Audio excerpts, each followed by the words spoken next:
Zealand to collect sediment samples that will let me understand the role of New Zealand as a source of dust to the ocean and Antarctica during the last ice age.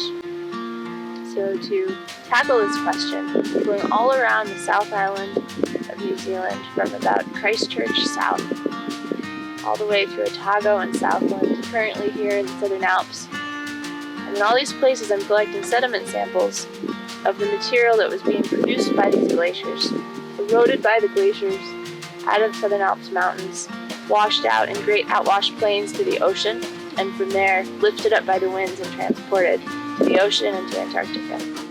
It's important to understand the sources of dust and the transport history of dust in the atmosphere, because dust is a major factor in the climate system. It influences Earth's albedo or reflectivity and the ability of clouds to form, and it also is a source of a nutrient, iron, to the oceans, where it can stimulate primary production. Especially in the southern ocean around Antarctica, the algae, or phytoplankton, do not have enough iron to grow and to take advantage of the other nutrients available in the water.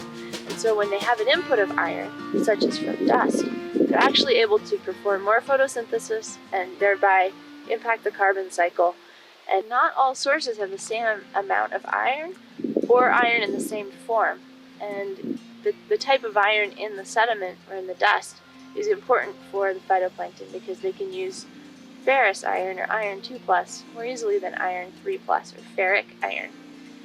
And fresh glacially weathered material called glacial flour, this fine-grained silt that I've been collecting here in New Zealand, tends to have more of the ferrous form of iron that the phytoplankton can use. My hypothesis is that New Zealand was a very important source of dust to the ocean and may have really contributed to iron fertilization of the ocean during the last glacial period.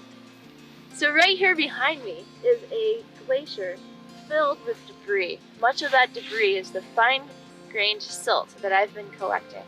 So I've come here to the source, here high up in Mount Cook National Park, to collect some of the modern silt samples melting out of the current glaciers that you see here today.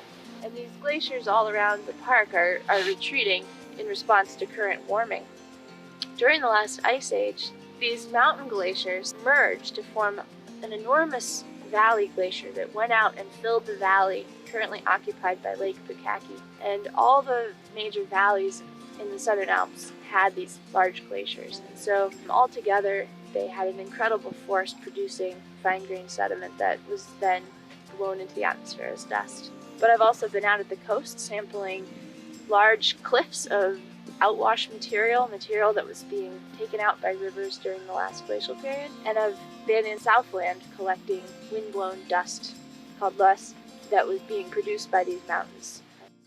One of the joys of doing fieldwork is to be able to see different places and camp in a beech forest in Fiordland and also along the coast in southern Otago by the beach. That was really beautiful. I feel really lucky to have had the opportunity to see so many beautiful places here in New Zealand. The results of this work may sort of upset the status quo of current scientific thought about the relative roles of New Zealand and Australia as dust sources. It's really exciting to be thinking about big picture climate questions and to find a way to address some of the unknowns in Earth's climate history.